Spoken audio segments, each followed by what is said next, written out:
Selamat pagi saudara-saudara yang terkasih dalam Tuhan.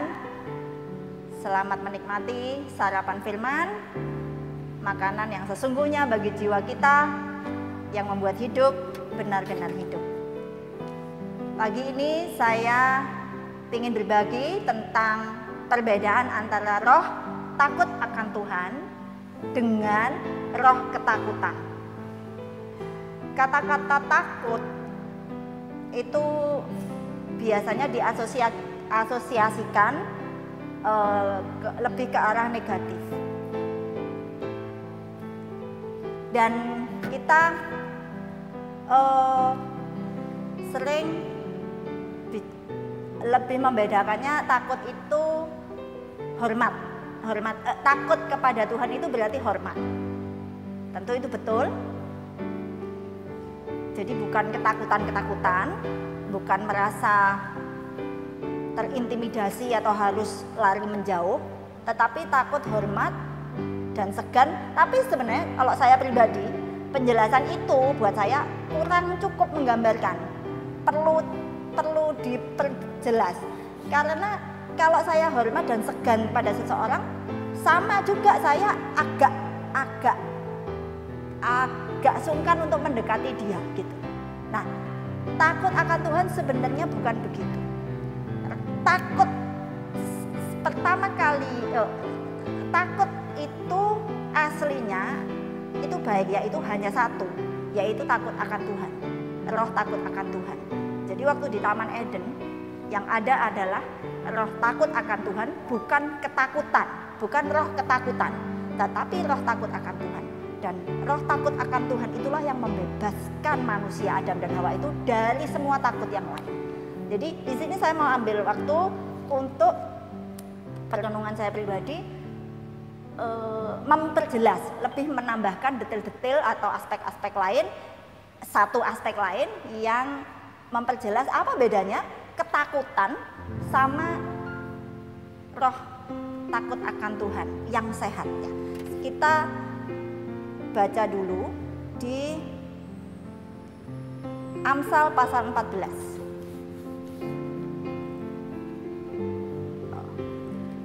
Roh takut akan Tuhan ini sesuatu yang sangat penting, salah satu hal mendasar di dalam yang dibahas dalam firman Tuhan dan juga dalam hubungan pribadi kita dengan Tuhan. Amsal 14 ayat 26-27 ini cuma satu ini aja, tapi kalau saudara mau cari lagi tentu ada banyak lagi yang bicara tentang takut akan Tuhan. Dalam takut akan Tuhan ada ketentraman yang besar. Bahkan ada perlindungan bagi anak-anaknya. Takut akan Tuhan adalah sumber kehidupan, sehingga orang terhindar dari jerat maut. Jadi dalam takut akan Tuhan itu ada ketentraman, disebut tadi, malah ada rasa aman, bukan takut terintimidasi atau merasa terancam atau merasa takut nanti saya dihukum, nanti saya salah. Itu bukan roh takut akan Tuhan. Ada ketentraman, ada perlindungan dalam roh takut akan Tuhan. Terus juga dikatakan sumber kehidupan. Bayangkan, roh takut akan Tuhan itu sumber kehidupan. Jadi makanya tadi saya bilang ini dasar, karena ternyata sumber ya. Bandingkan dengan yang kita sebut roh ketakutan dalam 2 Timotius pasal 1 ayat 7. Sebab Allah memberikan kepada kita bukan roh ketakutan, melainkan roh yang membangkitkan kekuatan, kasih, dan ketertiban. Ini bedanya. Roh takut akan Tuhan itu ketentraman. Roh takut akan Tuhan itu sumber kehidupan. Kita tidak bisa hidup tanpa roh takut akan Tuhan. Tetapi roh ketakutan efeknya sebaliknya. Dia akan mengecilkan kita, menjauhkan kita dari Tuhan, membuat kita sungkan mendekati Tuhan, kita merasa tidak aman.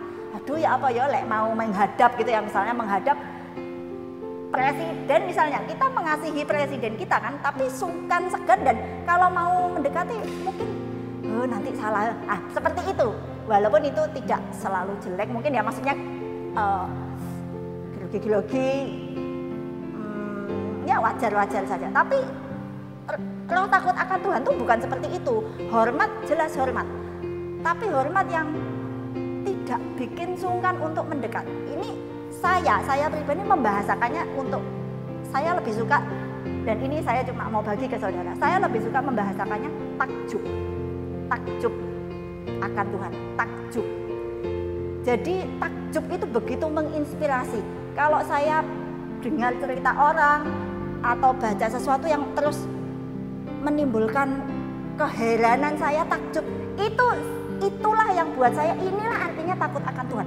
Wow gitu, wow lagi. Nanti beberapa lama itu wow itu tidak bisa habis. Bahkan orang-orang yang pernah mati bawa ke surga dan balik lagi, mereka bilang ketakjuban, kekaguman kita sama Tuhan itu tidak pernah habis walaupun di kekekalan nanti.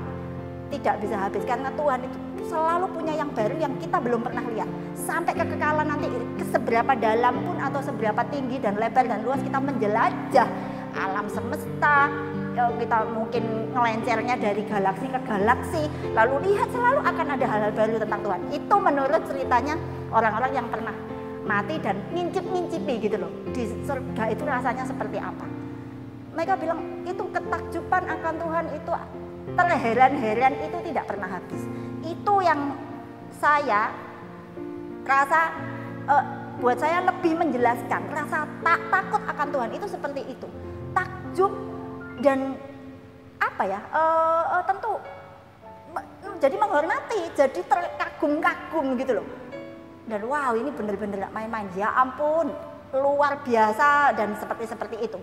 Tidak terpikir sama sekali, dan itu jangankan tunggu di situ, di sini aja setiap kali lihat pun aspek yang baru dari tubuh manusia gitu, yang saya biasanya suka ya baca-baca atau apa tentang tubuh manusia, karena ini betul-betul bicara tentang Tuhan tuh desainnya bagaimana, pola pikirnya, kerapian kerjanya dan sebagainya, itu betul-betul dalam tubuh manusia itu luar biasa. Dan tubuh manusia ini aja tidak pernah habis diselidiki sampai sekarang. Nyelidiki satu hal baru itu membuka lebih banyak hal untuk diselidiki. Itu bayangin, itu tubuh kita saudara, apalagi alam semesta seperti ini. Itulah roh takut akan Tuhan yang membangkitkan takjub. Jadi lalu yang kedua yang mau saya soroti,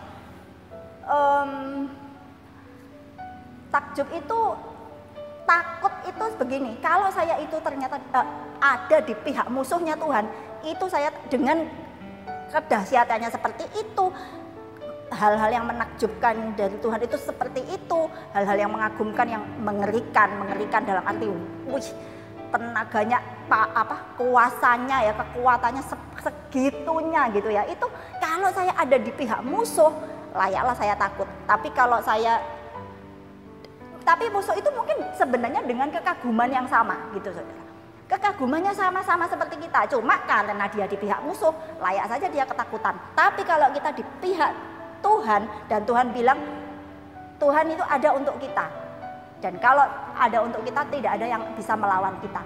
Rasanya seperti itu saudara. Kalau saya koncoan sama preman gitu, ini omong elek, yang paling ditakuti di situ Bondo. Semua orang takut sama preman ini. Kalau saya sampai bisa koncoan sama dia, dialah yang jadi perlindungan saya.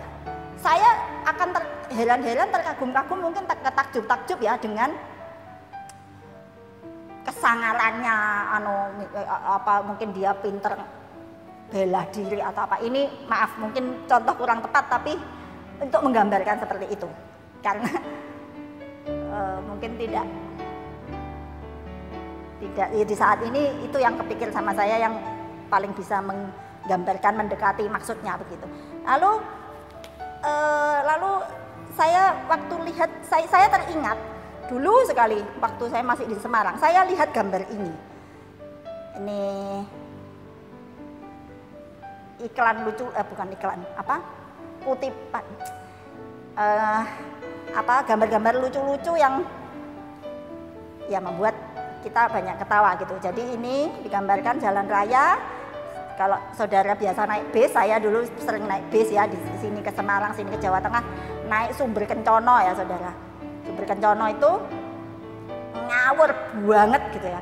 Itu rojone ya Akas Mila, bahkan mungkin rasanya Akas Mila itu masih kalah gitu loh suaranya, menang-menangannya dibandingkan sumber kencono. Jadi kalau sudah sumber kencono wis mending minggir gitu kan. Tulisannya adalah urip iku kudu yakin mantep lan nekat koyok sumber kencono. Niscaya insyaallah alangane minggir dhewe gitu. Nah, saya dulu